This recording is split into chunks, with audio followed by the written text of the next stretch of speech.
Golden State Media Concepts bring you Book Review Podcast, a haven for bookworms of all ages and the widest genres, from mystery to memoirs, romance to comedy, fantasy to sci-fi. If you love to read, this is a podcast for you. It's the Golden State Media Concepts Book Review Podcast.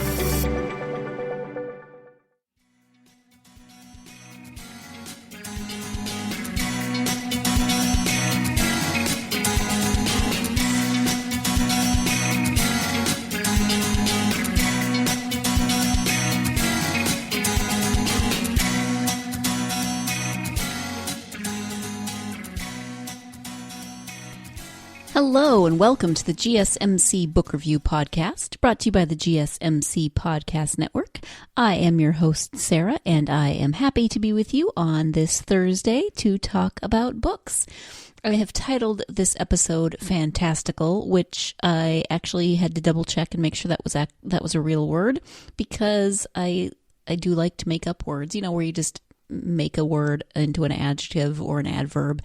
And fantastical really is a word, probably not quite in the way that I'm using it, because I have 3 books, 2 of which are definitely in the fantasy genre, one of which is sort of in the fantasy genre, so I included it under this title. And I just really like the way some words sound, and fantastical is one of them, so fantastical. It's fantastically fantastical. And these books are about fantasy. So fantastically fantastical fantasy, that word has now ceased to have any meaning to me whatsoever. Let's move on. So I hope your week has been going well, that you are looking forward to a good weekend.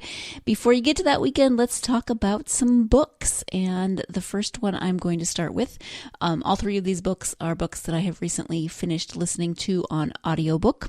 As I've mentioned before, I am catching up on my to-be-read list of books that are not featured on the podcast with interviews, often by listening to them on audiobook as I commute, as I work out, as I run errands, all of those good things. So definitely helpful to catch up in that way. The first book that I'm going to talk about is another book by Rick Riordan, and I've talked about him before. This is the 3rd in his Gods of Asgard trilogy, and it is Magnus Chase and the Gods of Asgard, Book 3, The Ship of the Dead. I say trilogy, they definitely leave it open for further books, although they wrapped up this segment. So I think it is a trilogy, but I'm hoping that there might be more in the series. Before we get too far into this, let me give you the description of the book. Magnus Chase, a once homeless teen, is a resident of the Hotel Valhalla and one of Odin's chosen warriors. As the son of Frey, the god of summer, fertility, and health, Magnus isn't naturally inclined to fighting. But he has strong and steadfast friends, including Hearthstone the elf, Blitzen the dwarf, and Samira the Valkyrie, and together they have achieved brave deeds such as defeating Fenris Wolf and battling giants for Thor's hammer. Mjolnir. I think that's what it is. Mjolnir. I should know that. I listened to the book. They said it a bunch of times. But now Magnus faces his most dangerous trial yet. His cousin Annabeth recruits her boyfriend Percy Jackson to give Magnus some pointers, but will his training be enough? Loki is free from his chains. He's readying Nalgafar, the ship of the dead, complete with a host of giants and zombies, to sail against the Asgardian gods and begin the final battle of Ragnarok. It's up to Magnus and his friends to stop him, but to do so they will have to sail across the oceans of Midgard, Jotunheim, and Niflheim in a desperate race to reach Naglfar before it's ready to sail. Along the way, they will face angry sea gods, hostile giants, and an evil fire-breathing dragon. Magnus's biggest challenge will be facing his own inner demons. Does he have what it takes to outwit the wily trickster god? So it is, as I said, the 3rd in this series and kind of completes this trilogy, although definitely leaves it open for more books with these characters. And I hope that there will be more books because I do enjoy the characters. There is actually a series of short stories called Tales of the Nine Worlds, I believe, that has friends of Magnus's and stories of them going to different different worlds of the 9 worlds, and I have not read that yet. So that will give me more stories of these characters. But this one is kind of wrapping up the trilogy. It came out in, oh, that's funny. I'm looking on Amazon, and it says that it came out on April 2nd, 2019. Wow, we're in the future, people. I'm going to assume that's a typo, or there's something. Maybe the paperback is coming out, and it was just the audio, the hardback. I don't know. Doesn't matter. It's out, and you can buy it or check it out at your library or listen to it on audiobook or however you wish to do it. It is available. I'm going to try not to give too many spoilers in case you haven't read it, although that was a very descriptive description that gave maybe a few spoilers. But this is continuing in the Gods of Asgard series. One of the things that I like about Rick Riordan, I think Percy Jackson, that series is still my favorite. But he started with Percy Jackson, and that is the Greek gods. And then he did a series on the Egyptian gods. And then they crossed over. There was a couple of short stories where those characters crossed over.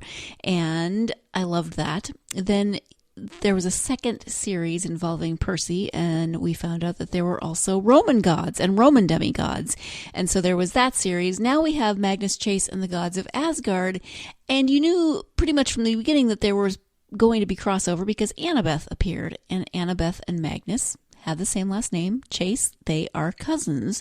So you still get that whole Percy Jackson universe if you love that series.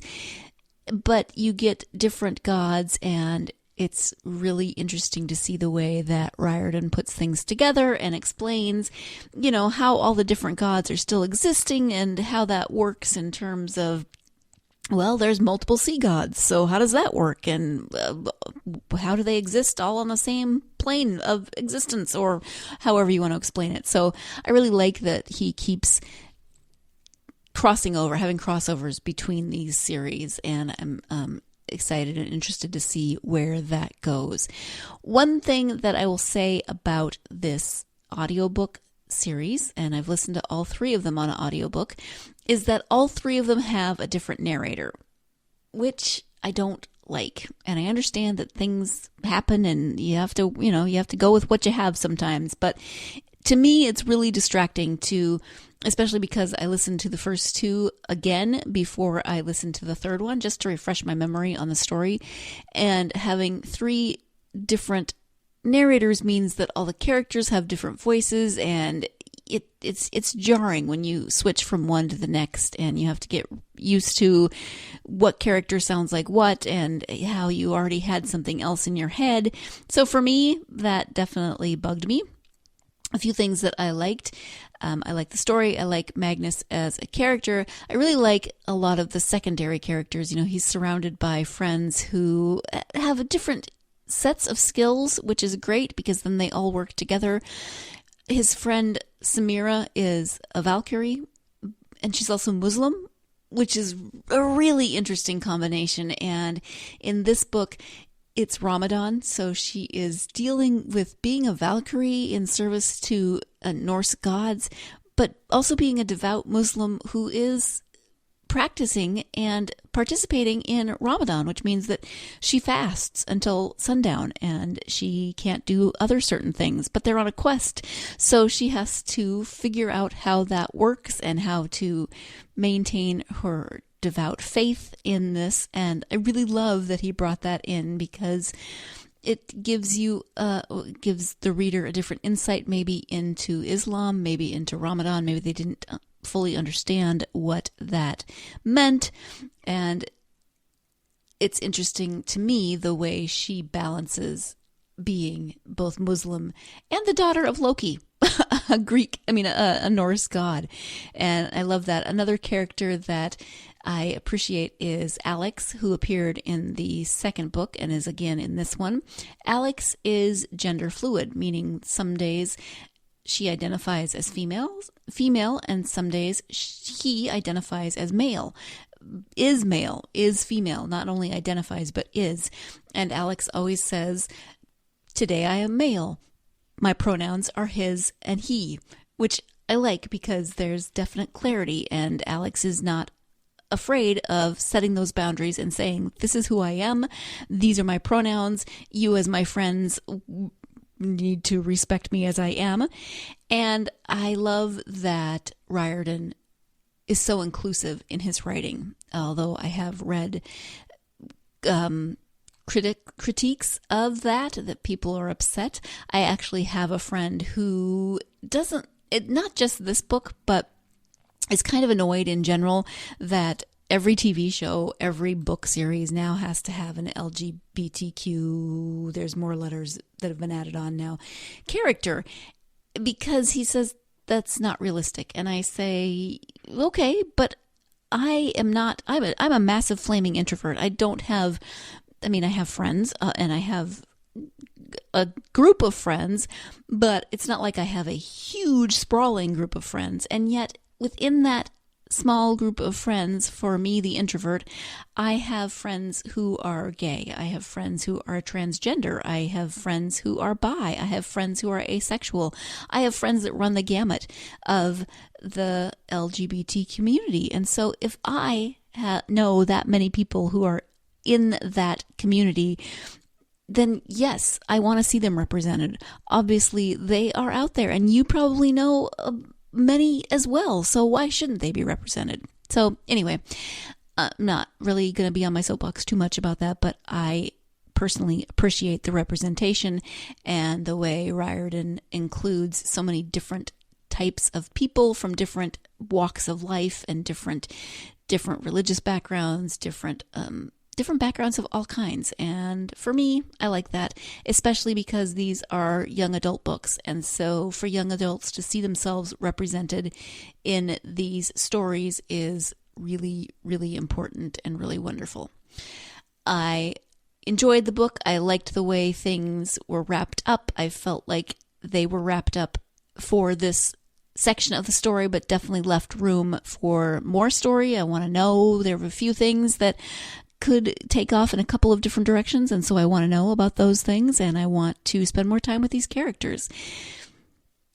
The only critique I have for the series as a whole is, in terms of the audiobooks, 3 different narrators. Not my favorite thing. We are going to take a break, and when we come back, we'll be moving on to our second book of the podcast. So stay tuned. You're listening to the GSMC Book Review Podcast, and I will be right back.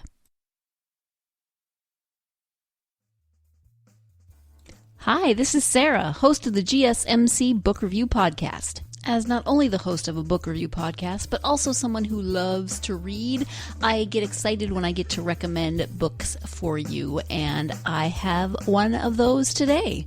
The New York Times bestselling author of Hoot, Carl Hiaasen, is back with Squirm, a wildly entertaining, slightly twisted new adventure about snakes, grizzly bears, a spy drone, a missing dad, and knowing when and when not to let things go.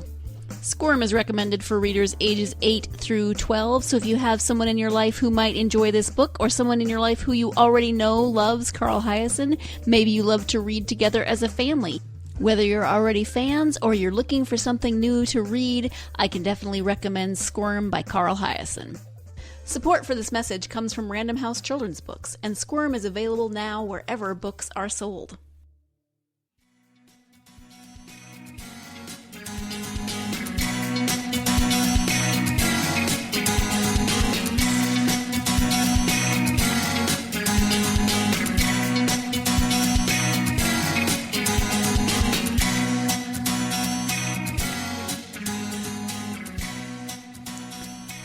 Hello and welcome back to the GSMC Book Review Podcast. I am talking about Fantastical books today.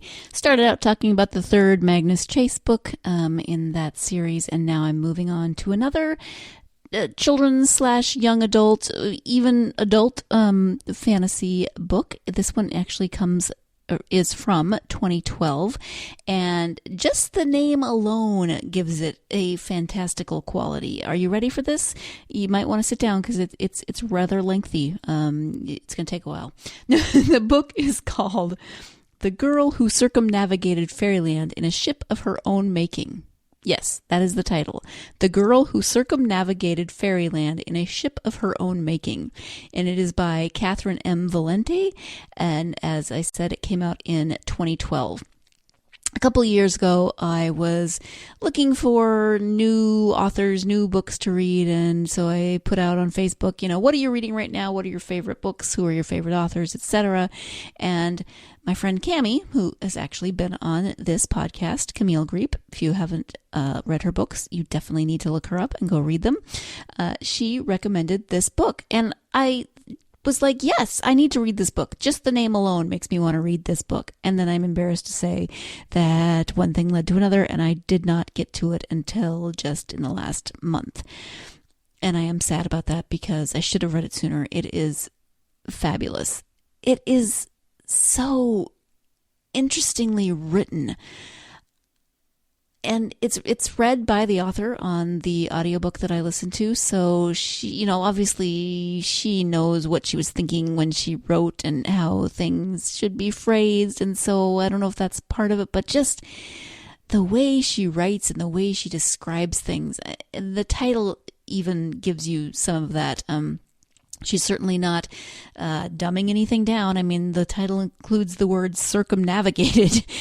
So there are lots of great vocab words, and September, that's the main character, is a reader, so she uses words that she knows from books.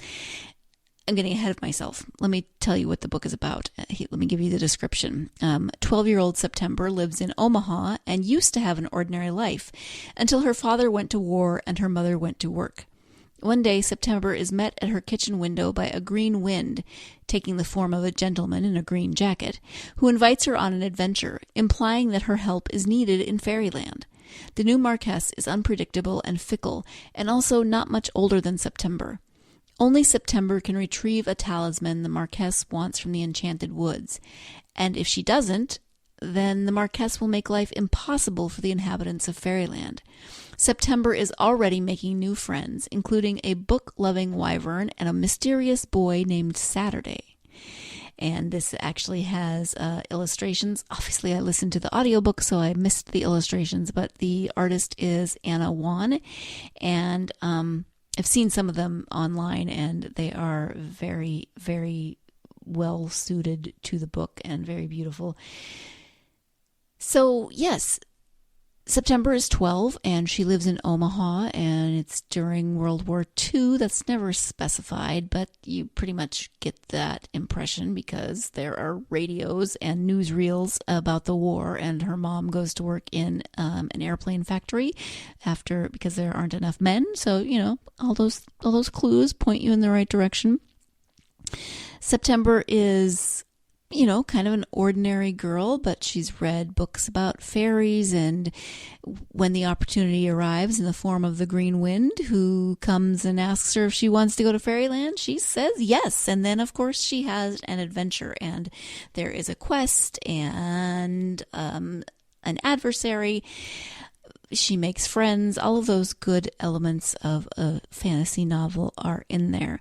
And I said that the writing was amazing. Just every way Valente crafts a sentence was amazing to me. Now, I can't even tell you what it was about the writing that was so interesting, so beautiful, so well crafted.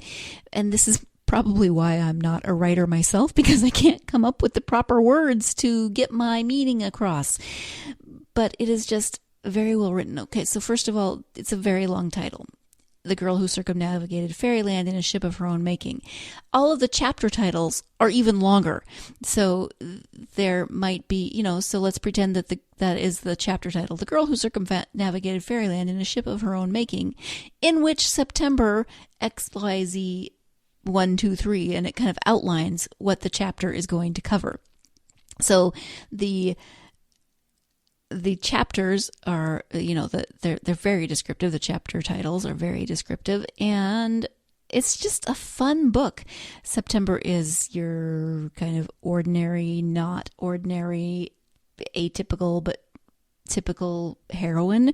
She faces things she never expected to face, and it's one of those books where the narrator, and when you're listening to it, then the narrator is actually speaking to you, but the narrator in television would be called breaking that fourth wall. But in books, when the narrator speaks to the reader, the narrator here does that and says, now, as the narrator, I know things, and you as readers know things that September or the other characters in the book do not.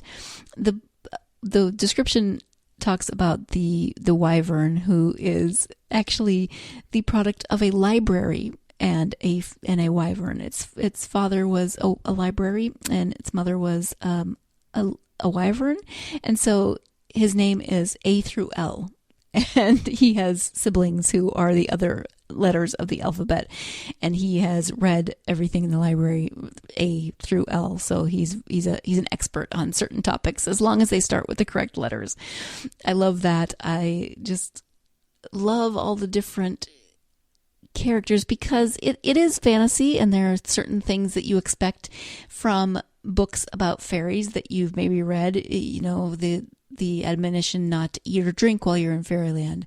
That is there, but it takes on a little bit of a twist, and characters that you have encountered in other books like this are there, but maybe they've taken on a bit of a twist. For instance, a wyvern who's, like a dragon, but also is the product of a library and a wyvern.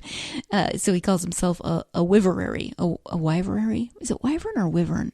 I think the narrator said wyvern. I'm not actually sure I know how to pronounce that word, but he calls himself a wyverary, which I appreciated and thought was cute. Another character's grandmother is the sea. So yeah, you get September, who is human and maybe considered ordinary, but she does extraordinary things, as often happens in these books. I really loved this book. I am so happy that Cammie recommended it to me. I wish I would have listened to her sooner and taken her up on it.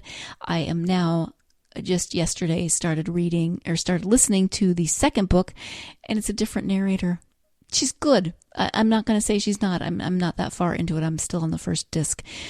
So I am less than an hour into the second book, and the writing is still there. It's again hard for me to get used to that different narrator, which I will. And then the third book, this is a series, yes, and they all have incredibly long titles and chapter titles. The second book is called The Girl Who Fell Below Fairyland and Led the Revels There, I think is the full title. I could be getting some of that mixed up, but again, I'm just going to get used to this narrator. And then the third novel, again, is narrated by the author, which makes me happy. But I'll have gotten used to S.J. Tucker, who is the narrator for this one. Yeah, I know. I have issues when it comes to my readers. I just like consistency. I apparently don't like change. But fantastical book. Really good. I really enjoyed it. And if you like fantasy, this would be a lot of fun to read with family members or for young adults to read. Even if you're an adult, then you will enjoy it. If you're a fan of fantasy, then you should definitely read this series, especially if you're a fan of just beautifully constructed prose and wordplay and all of that good stuff. So, yeah. The Girl Who Circumnavigated Fairyland in a Ship of Her Own Making by Catherynne M. Valente. When we come back, we'll have our third and final break, we're going to take a break. Let me try that again. We're going to take our second break, and when we come back, we will have our third book, which is fantastical, but maybe not fantasy. Stay tuned. You're listening to the GSMC Book Review Podcast, and I will be right back. Tired of searching the vast jungle of podcasts? Now listen close and hear this out. There's a podcast network that covers just about everything that you've been searching. Hey! The Golden State Media Concepts Podcast Network is here. Nothing less than a podcast bliss with endless hours of podcast coverage. From news, sports, music, fashion, cooking, entertainment, fantasy, football, and so much more. So stop lurking around and go straight out to the Golden State Media Concepts Podcast Network. Guaranteed to fill that podcast itch. whatever it may be. Visit us at www.gsmcpodcast.com. Follow us on Facebook and Twitter, and download us on iTunes, SoundCloud, and Google Play.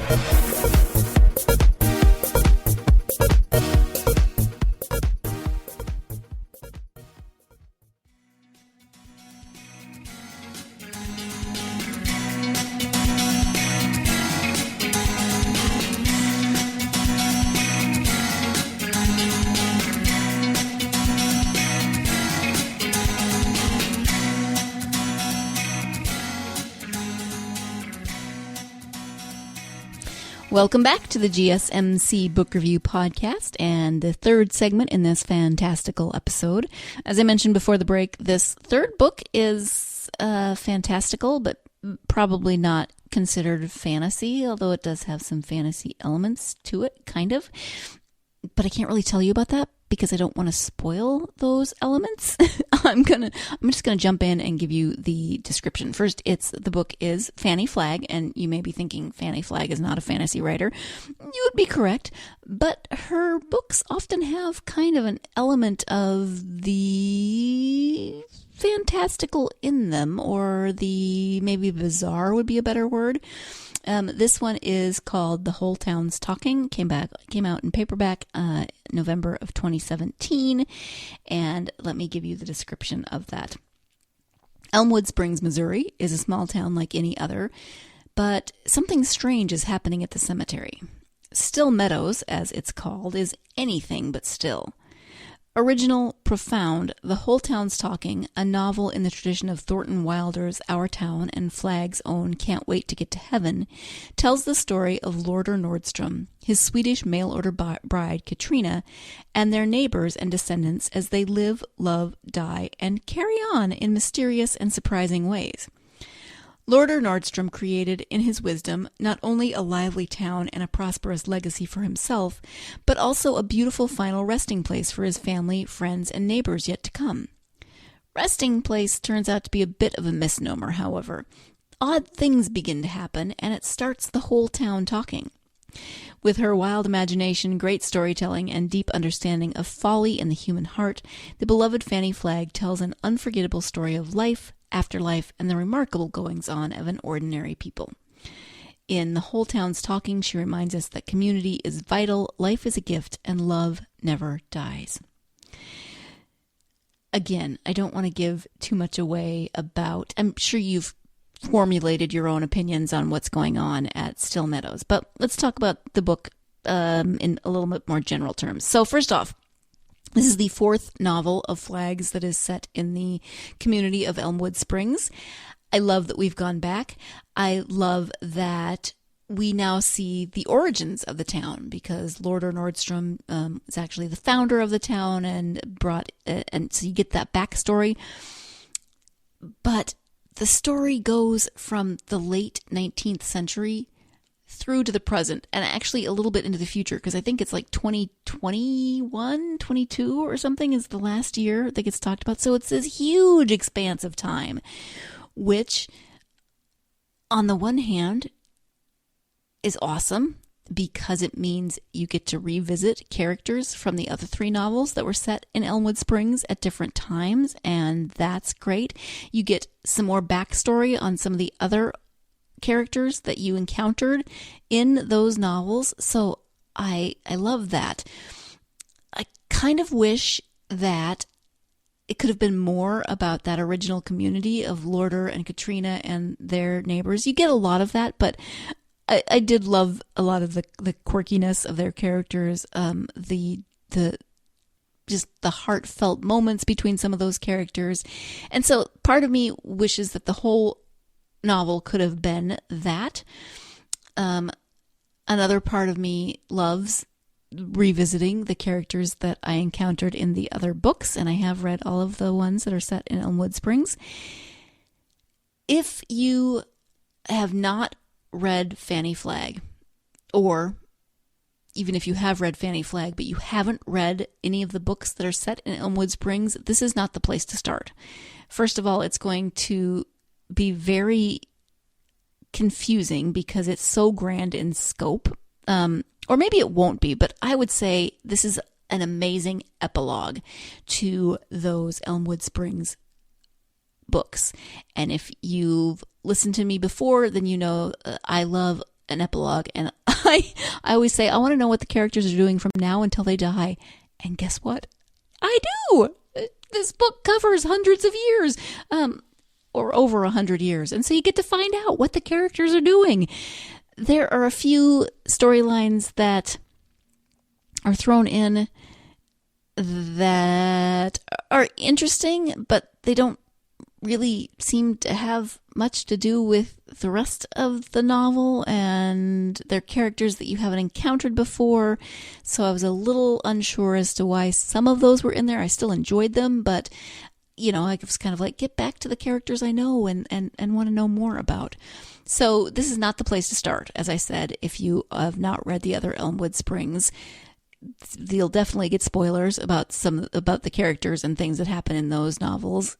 If you don't have a problem with that, then cool, start here. But if you have read the Elmwood Springs books and enjoyed them and want to know more about some of your favorite characters, then yes, this is the epilogue for you. And it is a, 300 or so page epilogue. Again, with the narrator, she was very good. I enjoyed her. I can't think of her name off the top of my head. Let me look that up. Some of the other books have been read by Fannie Flagg, which is great. I do enjoy when authors narrate their books, depending on the author, and she's very good.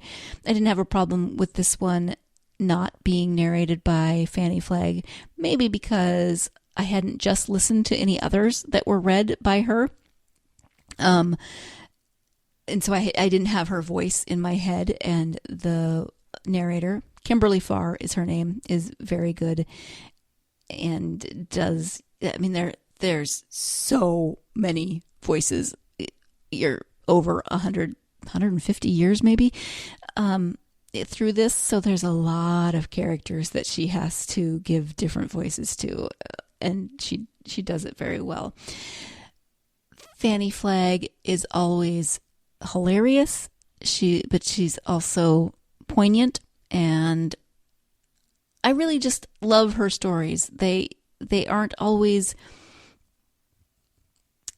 She doesn't shy away from hard topics, but there's always elements of humor and relationship and family that I appreciate. And so this is definitely in that same genre, that same line of her excellent writing. And yeah, I'm starting to repeat myself, but I'm going to repeat myself one more time on this is a fantastic, there's that word. This is a fantastic epilogue to the Elmwood Springs books. And while I had some issues with things, and while I really want to talk to you about the end, oh man, I wish you were in the room with me and had read the book so we could talk about the end. I have so many thoughts on the end and how things wrap up and the story behind the story. So many thoughts, but I can't because that would definitely ruin things for you. But I really loved that this was a 300-page epilogue to the characters that I loved and the books that I loved set in Elmwood Springs. Gonna wrap things up. Thank you so much for joining me. I hope you will join me again on Tuesday when I will be speaking with author Owen Sullivan about his latest book, The Money is Green. This is his fourth novel, and he'll be joining me to talk about it and writing and his other novels. So looking forward to that. Please join me on Tuesday. Hope you have had a wonderful week. I hope you have a wonderful weekend. As part of that wonderful weekend, go out there and get yourself lost in a good book. Thanks. You've been listening to the Golden State Media Concepts Book Review Podcast, part of the Golden State Media Concepts Podcast Network. You can find this show and others like it at www.gsmcpodcast.com. Download our podcast on iTunes, Stitcher, SoundCloud, and Google Play. Just type in GSMC to find all the shows from the Golden State Media Concepts Podcast Network, from movies to music, from sports to entertainment, and even weird news. You can also follow us on Twitter and on Facebook. Thank you, and we hope you have enjoyed today's program.